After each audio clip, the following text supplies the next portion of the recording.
پھر مجھے یاد ہے جب میرے تیسرے بچے کی ولادت ہونے والی تھی نا، تیسرے بچے کی، تو میرے پاس ڈلیوری کے پیسے بھی نہیں تھے، ہاسپٹل کے پیسے بھی نہیں تھے. مجھے وہ دن یاد ہے اچھی طرح. اب چونکہ انہوں نے سوال پوچھ رہے ہیں تو اس لیے بتا رہا ہوں میں. آپ کہتے ہیں کہ 4 شادیاں کرنے ہیں، معاشرے کی ایسی کی تیسی. مجھے ایک بات پوچھنی ہے کہ میری منتھلی سیلری 50,000 ہے، جس میں میری ایک بیوی اور 3 بچوں کا گزارا مشکل سے ہوتا ہے. تو آپ سے یہ پوچھنا ہے کہ اگر میں دوسری شادی کروں یا 4 کروں تو ان سب کا گزارا 50,000 میں کیسے ہوگا؟ اگر آپ نے اس مسئلے کا تسلی بخش جواب دیا تو میں اسی ہفتے میں آپ سے انسپائر ہو کر دوسری شادی کر لوں گا. جواب کا طلبگار. آپ ایسا کریں، رشتہ تلاش کریں، جو دوسری لڑکی ہو اس کو بتا دیں کہ میری 50,000 آمدن ہے اور اس میں میرا اتنا منتھلی خرچہ ہے، میری بیگم کا پورا ہو جاتا ہے، اتنا میرے پاس بچتا ہے، یہ بالکل بھی نہیں بچتا. تو اگر آپ اسی طرح میری وائف بننے کے لیے تیار ہے تو آئی ایم ریڈی، اس امید پر کہ شاید اللہ نکاح کے بعد مزید انتظام کر دے. تو کوئی ریڈی ہو جائے تو ٹھیک ہے، نہیں ہو تو وہ ریڈی ہوگی ہی نہیں. بولو مل جائے گا. ہمارے نبی صلی اللہ علیہ وسلم کی خدمت میں ایک صحابی، یعنی آپ کوشش تو کریں نا، لیکن پوری بات بتا کے کریں کہ میں پہلی والی کا نقصان نہیں پہنچاؤں گا، اس کو پہلی والی کو نقصان نہیں پہنچاؤں گا میں آپ کی وجہ سے. تو آپ نے اگر کم میں گزارا کرنا ہے تو آ جاؤ. تو بعض ہوتی ہیں مجبور ہوتی ہیں، بہت غریب ہوتی ہیں، ان کے باپ کے پاس پاپوں کے پیسے نہیں ہوتے، سوکھی روٹی کے پیسے نہیں ہوتے، تو ایسی غریب لڑکیاں مل جاتی ہیں. وہ اچھا پھر جب ہو جائے گی تو اللہ کا وعدہ ہے کہ اللہ برکت دیتے ہیں. میں 6,000 میں نے دوسری شادی کی تھی یار. تو یہ سارے اشکالات مجھے بھی تھے، لیکن ہم نے کر لی. لوگوں نے مجھے کہا کیسے گزارا ہوگا، جیسے ہی کی ہے تو مال میں اللہ نے برکت دے دی. پھر مجھے یاد ہے جب میرے تیسرے بچے کی ولادت ہونے والی تھی نا، تیسرے بچے کی، تو میرے پاس ڈلیوری کے پیسے بھی نہیں تھے، ہاسپٹل کے پیسے بھی نہیں تھے. مجھے وہ دن یاد ہے اچھی طرح.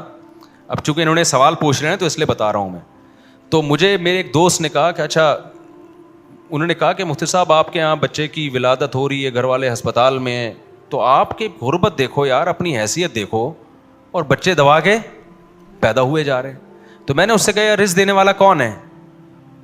مجھے وہ اسی مسجد کی بات ہے، یہی بیٹھا ہوا تھا. میں نے کہا یار یہ تو اللہ نے وعدہ کیا ہے، انتظام کرے گا اللہ تعالیٰ. تو اب یہ تو نہیں کہ ہم پیسہ دیکھ کے اگر بچے شروع کر دو گے نا، پھر تو کروڑوں روپے والے بھی 2 بچوں سے زیادہ نہیں ہوتے ان کے، وہ 2 بھی بڑی ویسے ہی ہو گئے ہوتے ہیں ان کے. تو اس میں تو خالصتاً اللہ پہ توکل کرنا ہے.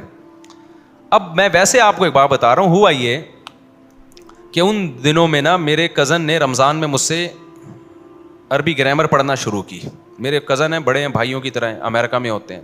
میں نے ان کو عربی گرامر پڑھانا شروع کر دی. 1 مہینہ گزرا ہوگا. انہوں نے مجھے کہا کہ یار میں اس کی فیس دوں گا آپ کو. میں نے کہا بھائی میں فیس نہیں، آپ تو بھائیوں کی طرح ہو، میں کیوں آپ سے فیس لوں، میں فری میں ہی پڑھا رہا تھا.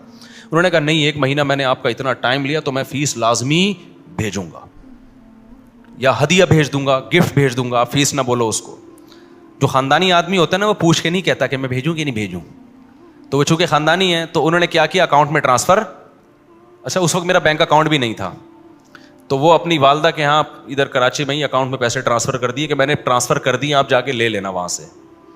تو اب میں نے کہا کر ہی دیے تو پھر لے لیتا ہوں میں جا کے. اللہ کی قدرت کے جب ہاسپٹل میں نے جانا تھا بل پے کرنے کے لیے، گھر والے تو گھر آ گئے تھے، بل جمع ہو گیا تھا، میں نے کہا تھا میں دے دوں گا. تو میں جب گیا ہوں نا ان کے گھر، تو جو پیسے انہوں نے مجھے دیے، جب میں ہاسپٹل میں گیا بالکل وہی بل بنا ہوا تھا ہاسپٹل میں. وہ میں نے وہاں جا کے جمع کیے اور میں گھر آ کے میں نے اس دوست کو کہا، میں نے کہا یار یہ سیٹ اپ ہو گیا ہے اللہ کے فضل سے. آئی بات سمجھ، ہو گیا سیٹ اپ. تو ہمارے ساتھ تو اللہ کا اسی طرح معاملہ ہے. ہم جیسے نالائقوں کے ساتھ جب ایسا معاملہ ہے تو جو توکل والے لوگ ہیں ان کے ساتھ تو پتہ نہیں کیا ہوتا ہوگا. تو یہ چیزیں کیلکولیشن سے نہیں چلتی ہیں. اگر جو کالو کیلیٹر لے کے بیٹھ گیا نا، کیلکولیٹر کو کالو کیلیٹر، تو وہ گیا کام سے.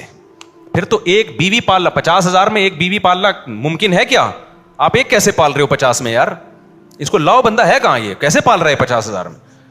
بل آ جاتا ہے 5-6 ہزار روپے کم سے کم، مرے سے مرا سڑا ہوا پنکھا بھی ہو نا تو 50,000 تو بل بنا دیتا ہے وہ. کسی دن غلطی سے استری کھلی رہ گئی تو گئے کام سے. تو 50,000 میں ایک بیوی کو پالنا ناممکن ہے، لیکن پال رہے ہو نا، 3 بچے بھی ہو گئے تو چل ہی رہے ہیں نا، تو 2-4 اور بھی ہو جائیں گے انشاءاللہ، چلتے رہیں گے. تو یہ توکل کے بغیر ہوتا نہیں ہے. اگر اس میں کالو کا لیٹر لے کے بیٹھو گے تو پھر تو ایک بیوی بھی آپ نے غلط کی ہے.